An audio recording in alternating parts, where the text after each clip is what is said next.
실패의 자리에서 만난 주님이라는 제목으로 우리 말씀의 은혜를 받도록 하겠습니다. 자, 이제 예수님이 대제사장의 집에 끌려 들어가셨습니다. 자, 그런데 오늘 54절에 보니까 베드로가 멀찍이 따라가니라 이렇게 말씀을 하고 있습니다. 우리가 이제 오늘 베드로가 부인하는 장면이 나오지만 자기 힘과 열심으로 신앙 생활에 하는 것에 한계입니다. 어떻게든 따라갈 수는 있습니다. 근데 멀찍이 따라가고 그 끝은 부인으로 예수님을 부인하는 것으로 이어집니다. 그 과정에 있을 뿐이에요. 그러나 그것이 의미가 없는 것은 아닙니다. 이제 멀찍이 따라간다는 것은 따라가지 않는 것도 아니고 또 따라가는 것도 아니고 마음속에는 이제 죄책감과 정죄감이 떠나지 않는 그런 신앙생활을 할 수밖에 없습니다. 55절에 보니까 베드로도 그 가운데 앉았더니, 요한복음에 보면 베드로는 이제 원래 그 집에 들어갈 수 없는데 거기에 예수님의 제자 둘이 있습니다. 베드로까지. 먼저 거기에 간 사람이 요한입니다.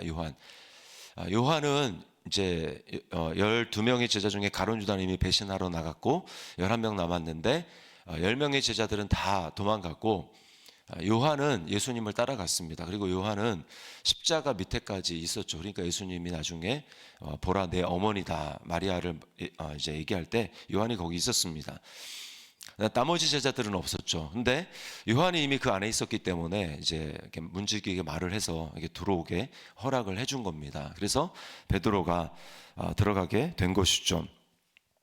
56절에 보니까 한 여종이 이렇게 묻습니다. 그때 57절에 베드로가 부인합니다. 58절에 조금 후에 또 다른 사람이 묻습니다. 베드로가 또 나는 아니다 부인합니다. 59절에 1시간쯤 있다가 또 한 사람이 묻습니다. 60절에 베드로가 나는 알지 못한다. 그러니까 곧 닭이 울었다. 이렇게 오늘 3번 예수님이 말씀하신 대로 베드로가 부인하는 그 장면이 나옵니다. 우리는 참 주님이 전지하신 하나님의 아들이심을 다시 한번 느끼게 됩니다. 베드로가 어떻게 3번을 부인하려면 뭔가 어떤 정지된 장면이 있어야 되지 않습니까? 그런데 다 도망가고 어떻게 되면 부인할 수가 없잖아요. 그러니까 베드로가 주님을 멀찍이 따라올 것, 그리고 그 대제사장의 집에 따라올 것도 주님이 다 아시고 그렇게 예언을 하신 것이죠. 그리고 우리는 주님의 참 기가 막힌 타이밍과 그리고 베드로를 사랑하셔서 베드로를 위해서 부인할 때 알람이 울리도록 하셨습니다. 우리가 알람이 딱 울리면, 오늘 새벽에도 알람 듣고 일어나셨잖아요. 딱 깨는 것처럼 베드로를 위한 알람은 바로 이 닭의 울음소리였습니다. 그 닭의 울음소리가 딱 들면 이게 시청각 이제 이렇게 들리는 거죠. 그래서 이게 생각이 날 수밖에 없는 겁니다. 주님이 하신 말씀이 생각이 나는 것이죠. 자, 그리고 그렇게 베드로가 3번째 예수님을 부인할 때에, 닭이 곧 울 때에 예수님이 베드로를 바라보셨다고 그렇게 이야기를 합니다. 그러니까 아마 이제 대제사장을 향해서 섰는데 베드로는 저 뒤에 있었던 것 같아요. 주님이 몸을 돌려서 베드로를 바라봤고 베드로와 눈이 마주친 것입니다. 그 주님의 시선, 우리가 말을 하지 않아도 눈빛이 많은 것을 말하지 않습니까? 예수님의 눈빛은 무슨 말을 했을까요? 분명히 이건 아니었을 겁니다. 내가 너 그럴 줄 알았다. 네가 하는 일이 그렇지. 이런 눈빛은 아니었을 거예요. 왜냐하면 그랬다면 주님이 그 전에 베드로에게 네가 닭 울기 전에 3번 나를 부인할 텐데 내가 너를 위해서 기도했으니까 돌이킨 후에 내 형제들을 굳세게 하는 일을 해라. 그렇게 주님이 말하지 않으셨을 겁니다. 주님은 베드로를 바라볼 때 괜찮다. 내가 너에게 한 말을 기억해라. 잊지 말아라.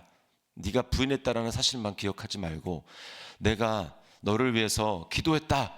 너의 믿음이 떨어지지 않기를 위해서 기도했다. 예수님의 기도는 100% 응답되는 거 아닙니까? 그러니까 내가 너의 믿음이 떨어지지 않기 위해서 너를 위해서 기도했으니까 그 내 말을 기억해라. 그리고 돌이킨 후에라는 말은 주님의 말은 반드시 이루어지는 거죠. 그러니까 너 반드시 돌이킨다. 내가 널 위해서 말한 거, 내가 널 위해서 기도했다라는 거, 그거를 잊으면 안 된다. 나를 부인했다는 사실보다 내가 너를 위해서 그 말을 했다라는 사실을 너는 기억해야 된다. 그렇게 주님은 말을 했을 겁니다. 눈에 힘을 주면서 너 꼭 기억해라. 베드로는 어떻게 합니까? 주님의 눈빛과 눈빛을 딱 보는 순간, 그리고 닭이 오는 순간, 이게 완전히 보고 듣고 하는 이 시청각, 이걸 통해 가지고 자신이 부인했다는 사실이 더 크게 와닿았습니다. 자기가 그렇게 힘있게 주님을 끝까지 따라간다고, 죽는 데까지 따라간다고 했는데 자기가 부인하는 자신의 모습을 보면서 베드로는 실망했습니다. 우리가 여기서 좀 기억할 게, 베드로가 3번 예수님을 부인했기 때문에 베드로는 주님을 사랑하지 않은 것인가 라고 하는데 그것은 아니라는 것이죠. 베드로는 주님을 정말 사랑했습니다. 그가 할 수 있는 최선으로 사랑한 거예요. 근데 그게 인간의 한계입니다. 넘어질 수 있다라는 거죠. 넘어질 수 있다. 그래서 주님이 부활하신 다음에 베드로에게 물으시지 않습니까? 나를 사랑하느냐? 그때 베드로는 내가 주님을 사랑하는 줄을 주님이 아십니다. 약간 이제 톤 다운된 느낌이죠. 제가 주님을 사랑합니다. 이게 아니라 사랑하긴 사랑하는데 또 그렇게 얘기해놓고 어떻게 될지 모르지 않습니까? 그러니까 약간은 주님이 아신다. 이렇게 말을 합니다. 여러분, 우리가 연약해서 이제 넘어질 수 있어요. 우리가 넘어질 수 있지만 그렇다고 해서 내가 주님을 사랑합니다라고 하는 이 사랑의 고백을 멈춘다면 그것은 주님이 기뻐하시는 것이 아닙니다. 넘어질 때 넘어지고, 또 우리가 죄를 범할 때 죄를 범한다 할지라도 내가 지금 사랑하는 마음으로 주님 앞에, 주님은 내가 주님을 정말 사랑합니다 라고 하는 이 고백이 의미가 없는 것은 아니라는 거예요. 그리고 그 고백은 주님을 너무나 기쁘시게 하는 고백이기 때문에 이 새벽에도 우리가 하루에 또 어떤 일이 내게 닥칠지 모르지만 내가 주님을 사랑합니다 라고 하는 우리의 고백은 계속 되어야 될 고백인 줄 믿습니다. 우리가 그 고백을 주님 앞에 드리며 나아가야 돼요. 뭐 헌신해도 또 넘어질 건데, 이게 반복이 되다 보면 우리가 하나님 앞에 헌신하기도 힘들고 결단하기도 어렵고, 이게 사단의 전략입니다. 그러나 넘어진다 할지라도 우리가 잠언 말씀에 의인은 7번 넘어져도 8번 일어난다고 하지 않습니까?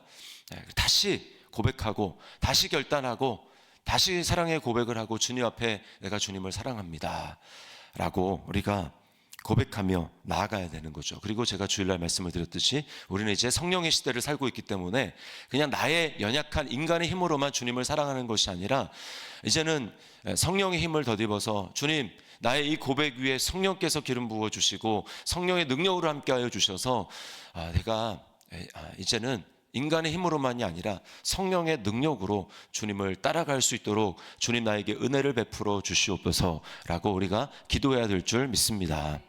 이게 우리의 고백과 기도가 되어야 합니다. 또 하나는 주님을 부인하는 실패의 자리, 믿음이 무너지는 자리에 주님이 함께 계셨다라고 하는 거예요. 베드로 혼자 있지 않았습니다.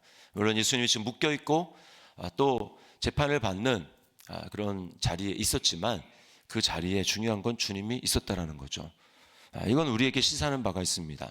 우리가 어떤 연약한 자리, 그리고 어떤 주님을 부인하는 자리, 죄를 짓는 자리, 범죄의 자리, 하나님을 기쁘시게 하지 못하는 자리, 그런 자리에 있다 할지라도 우리가 그때 주님을 인지하지 못하고 주님을 기억하지 못할지라도 주님은 그 가운데 계셔서 우리 연약한 믿음을 도우신다라는 거예요. 다시 한번 우리로 하여금 기억나게 하신다라는 것입니다. 이것이 주님의 사랑이죠. 주님이 그렇게 함께 계셨고 주님이 베드로를 보아주셨기 때문에 베드로는 오늘 말씀에 뭐라고 합니까?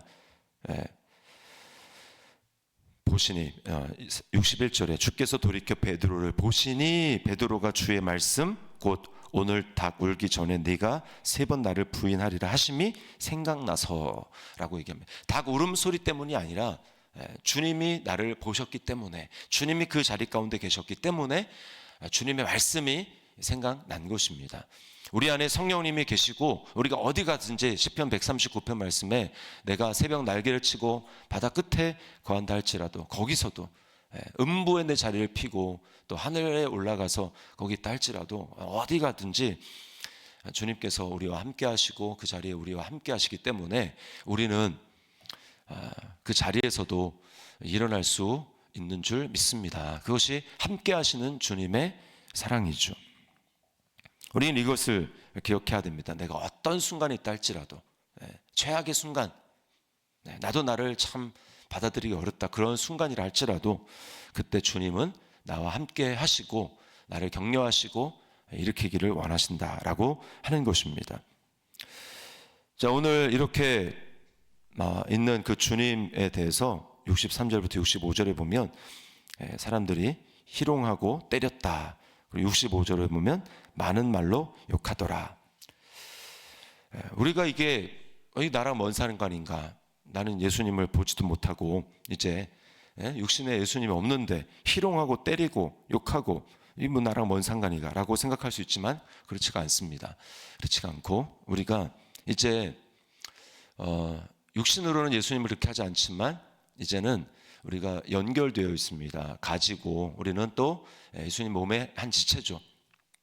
그래서 주님은 뭐라고 말씀합니까?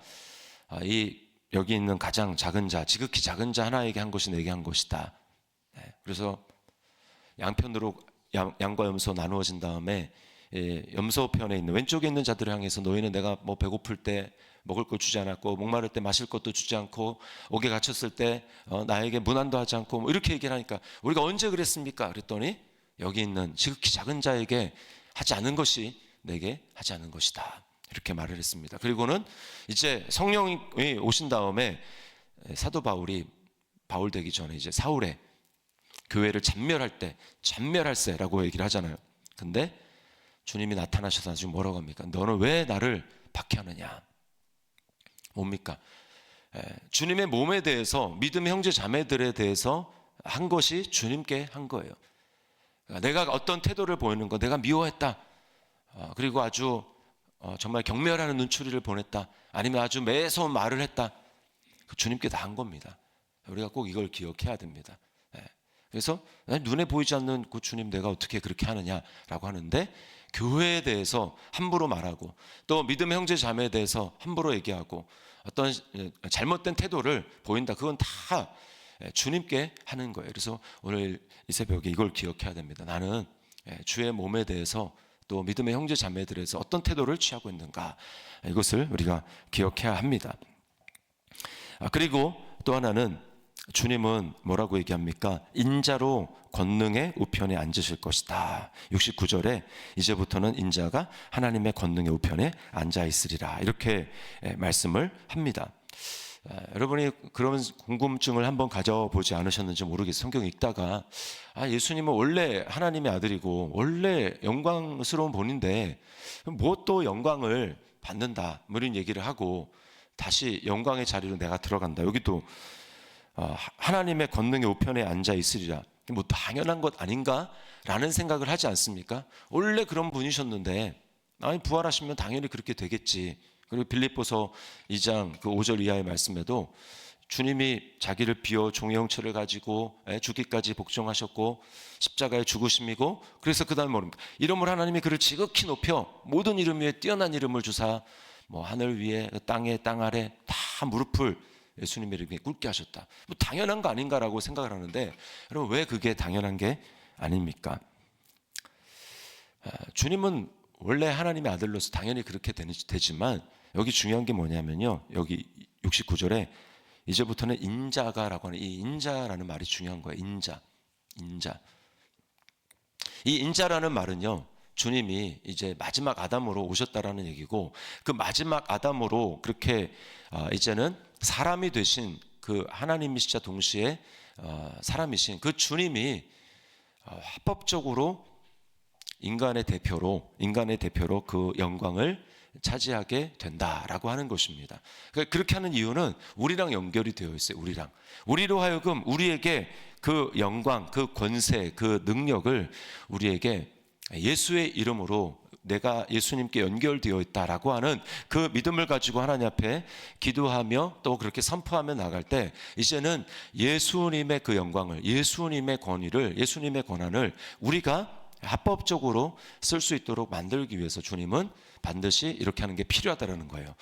그래서 주님은 인자로 이 땅 가운데 오셔서 인자로 살아내시고 인자로 십자가에 죽으시고 인자로 부활하셔서 인자로 하나님 보좌 우편에 앉으셔서 그 영광을 받는다 라고 하는 것입니다. 그래서 주님이 높아지심은 곧 우리가 높아짐이에요. 그래서 에베소서 2장에 뭐라고 얘기합니까? 우리는 그리스도 함께 일으킬 뿐만 아니라 함께 하늘에 앉힌 바 되었다라고 말씀을 하는 이유가 그것입니다. 그래서 우리는요, 이 땅에서 별 볼 일 없는 존재로 힘들고 그렇게 살아간다 할지라도 우리는 영광스러운 존재다라고 하는 사실을 잊으면 안 됩니다. 그 영광스러운 존재로 주님, 내가 성령의 능력을 간구하오니 오늘 역사하여 주시고 내가 그 예수 그리스도와 연합한 자로 성령의 능력을 구하고 그래서 주님이 승리하신 것처럼 나도 예수 그리스도와 연합하여 승리하는 오늘 한 날 되게 하여 주시옵소서. 우리 그렇게 기도하며 나갈 때 그것이 오늘 우리의 경험, 우리가 살아낼 승리가 될 줄 믿습니다.